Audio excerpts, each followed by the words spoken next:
Magandang umaga mga kabay. So meron po akong approved repair dito. Job number 39639. Ang model nito mga kabay, DCF 900 20 volts. Ito po yung impact range ng DeWalt. Ayan. So ito hindi to sa amin binili. Sa galing daw abroad dito. Pero may kaparehas tayo na model dito sa Pilipinas. So ang sira nito mga kabay, switch. Ayan. Pero nilinis ko na to. Gumagana na po yung switch nito. Ayan, titesting natin. Nung dinala ng customer to, hindi siya gumagana. Tapos nilinis ko yung switch, gumana, pero sabi niya kailangan niyang palitan yung switch para sigurado. So ito na yung switch niya mga kabay.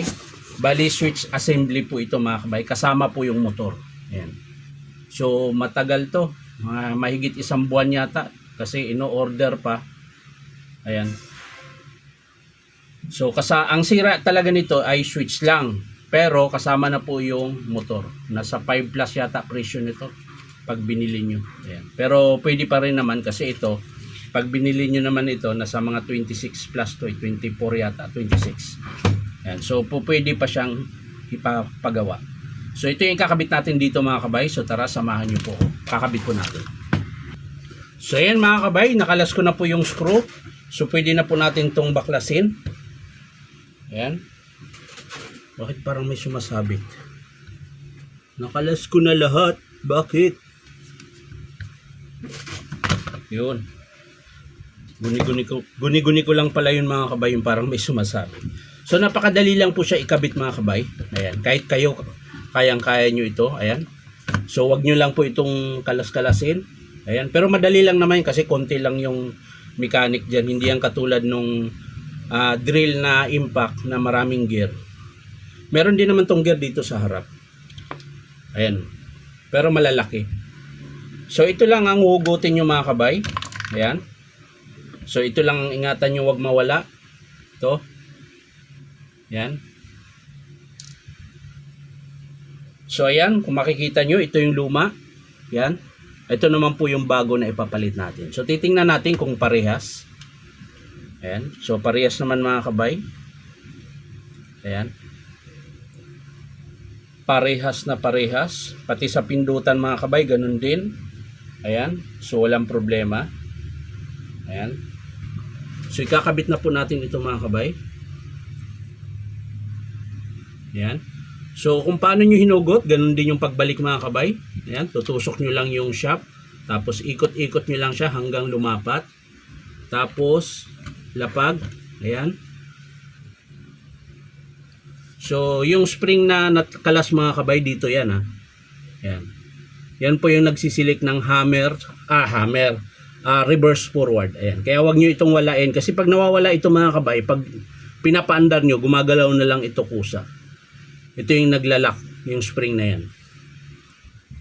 So, ayusin lang natin mga kabay. Ayos lang natin yung kanyang PCB board. Ayan. Pati yung ilaw. Ayan.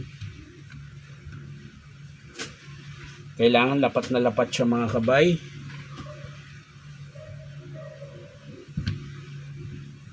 Ayan. So ayos na, yung switch na lang. Ito hindi pa siya lapat mga kabay. Ayan. So pag nakalas yung guma mga kabay, kailangan nyo ibalik yan. Ayan. Yun, pasok. Pasok sa banga. Ayan. So pantay na siya mga kabay. Lalagyan na natin yung selector.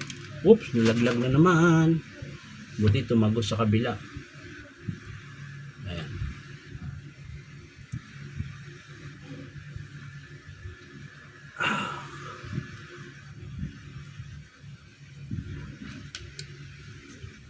So ayan na. Ayos na mga kabay. Yung wire lang ayusin natin. So yun na po yung itsura niya. Ayan. Pag naikabit nyo. So napakadali lang siya mga kabay. So isasara na natin para ma-screwhan natin at syempre para ma-testing natin. Aha, hindi lumapat yung dito mga kabay. Ayan. So i-screwhan ko lang mga kabay. So yan mga kabay, nakabitan ko na yung screw yung 4 dito sa kanyang transmission. Ayan. So ang kakabitan na lang natin yung sa kanyang housing. Ayan.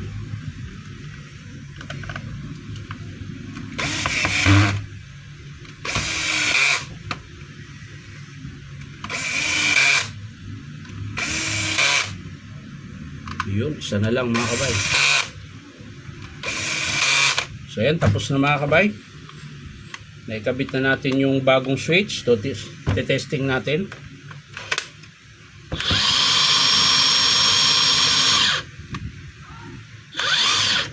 Ayan, reverse, forward. Lagay natin sa 1, 2, 3. Ilaw.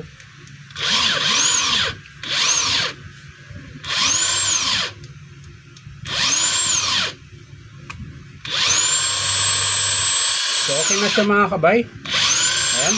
So maraming salamat mga kabay sa panonood. So ulitin ko mga kabay, ang pinalitan natin ay yung kanyang switch tsaka motor. Pero hindi talaga sira itong motor na to mga kabay, buo ito. So ang sira lang niya itong switch. Kaso lang assembly siya, kaya kasama siya pagbili ng customer.